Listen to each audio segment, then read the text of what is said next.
Assalamu alaikum wa rahmatullahi wa barakatuh. Scholar of renown Sufyan ibn Uyayna, edited by Adil Fadahi.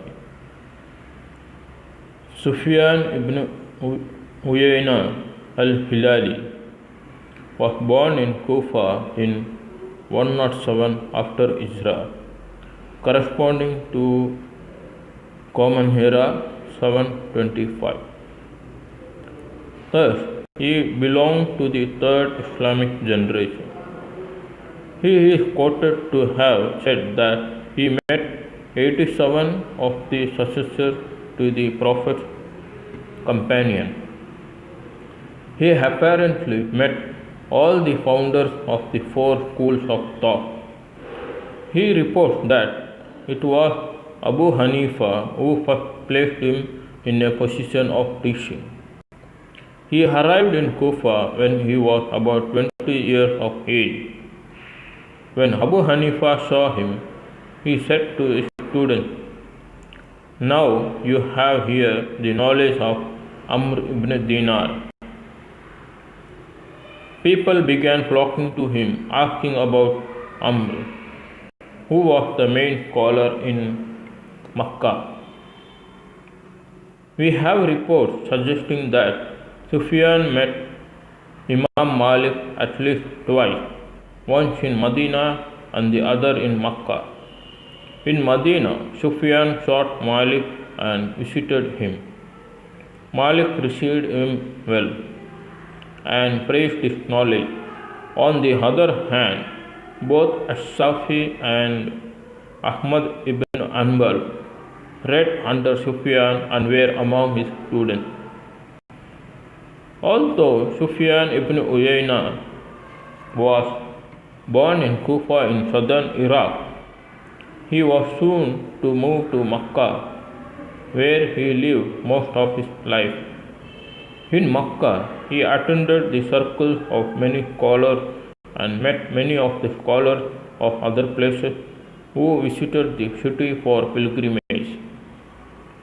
He was keen to attend the famous scholars such as Al-Jahri and Amr ibn Dinar. He was indeed the youngest student of Al-Jahri, whom he says arrived in Makkah in the year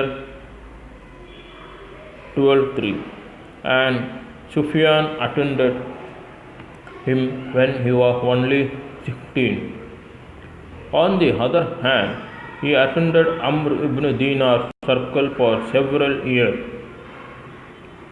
But perhaps the main influence on Sufyan ibn Uyayna's scholarly life was his father, who directed him to scholarship ever since he was a young boy, helping him to memorize the Quran when he was only a boy 7 years of age.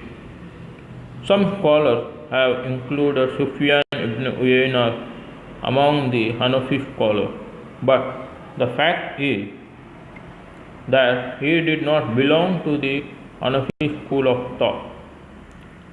When he visited Kufa and met Abu Hanifa, the Hanafi school was still in its early stages. He soon returned to Makkah, where he was away from the scholarly atmosphere of Iraq. Indeed, Sufyan ibn Uyayna belonged to the scholars of Hadith. On the other hand, the Safi scholars consider him as one of the main influences on their school of thought, as Imam As-Safi was his student. Apparently, Sufyan ibn Uyayna learned from the best scholars. We have already mentioned that he was a young boy of 7 when he learned the Quran by heart. He also read the Quran under the top scholar of Quranic recitation in Makkah, Abdullah ibn Kathir al-Dari, who was world famous as one of the 7 methods of recitation, that is Qiraat, is known after him. Sufyan ibn Uyayna must have read under him a few years before his death in 120, when Sufyan was only 13 years of age. One story which sums up Sufyan ibn Uyayna's gift as a scholar is that in which he describes his first meeting with Amr ibn Dinar, the top scholar of Hadith in Makkah. When he went to the mosque for Zuhr prayer, I saw at the door an old scholar mounting a donkey. He said to me, "Young lad, hold this donkey for me until I go into the mosque and pray." I said, "I will not do that unless you teach me some hadith." He felt that I was too young for that and said, "Well, what will you do with hadith?" I insisted and he related to me 8 hadith. I held his donkey for him and tried to memorize the hadith. When he finished his prayer and came out, he said, "What have you done with what I related to? You only held me back from my prayer." I related to him all 8 hadith. He said, "God bless you. Come tomorrow to the circle." That was Amr ibn Dinar. After this, Sufyan ibn Uyayna kept very close to Amr ibn Dinar for about 4 years, during which he learned from him most of what he related of hadith. Similarly, he learned much of what al-Zuhri related. He was a close companion of al-Zuhri for about a year towards the end of the latter life. Yet scholars of hadith considered him one of the most accurate reporters of al-Zuhri's hadith.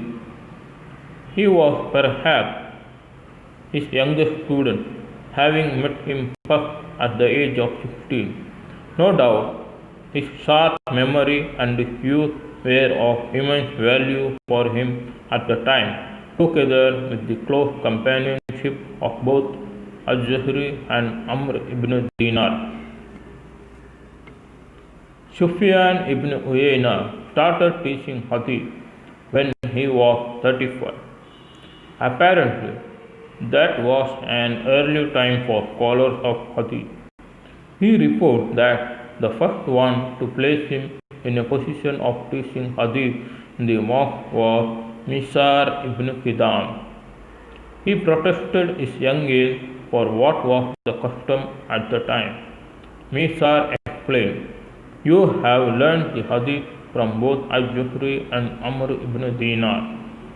When Sufyan ibn Uyayna was a young man of 19, he traveled to Kufa, where he met many of his scholars, including Abu Hanifa, as mentioned earlier.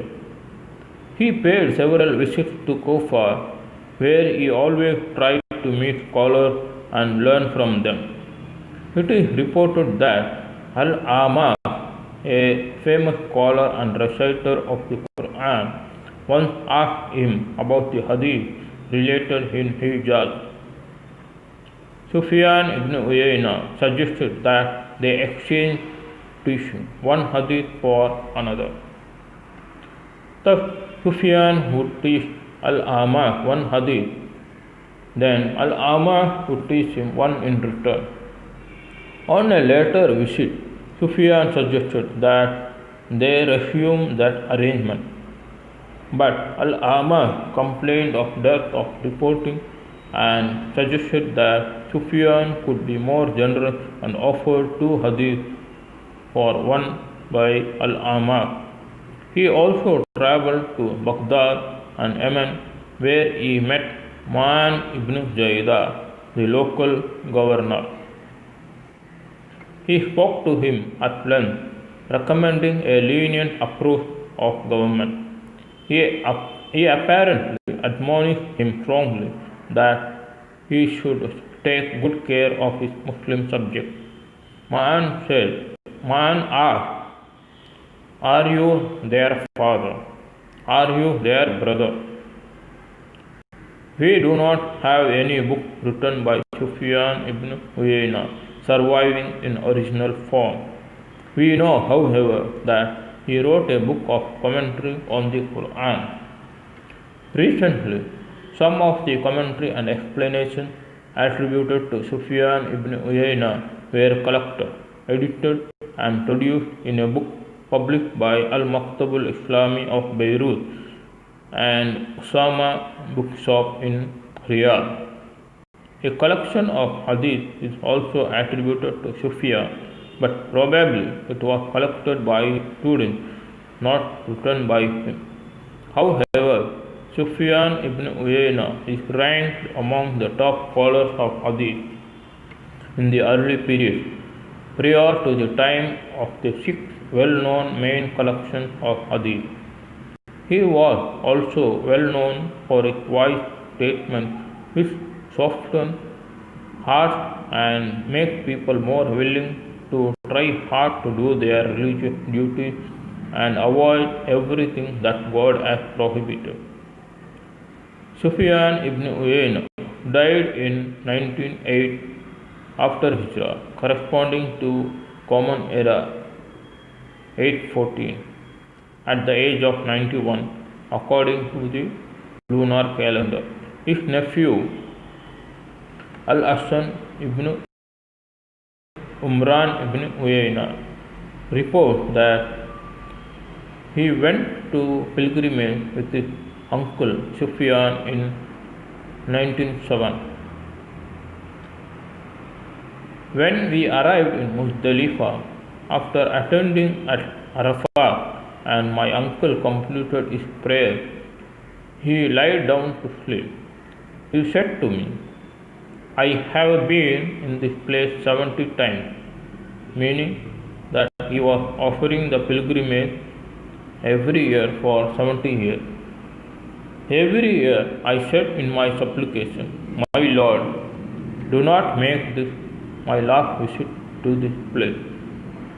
Now I feel ashamed that I should make this request again." He died that year, before it was time for the next pilgrimage. Sufyan ibn Uyayna was buried at Al-Hajun, where Al-Muhalla graveyard is situated in Makkah.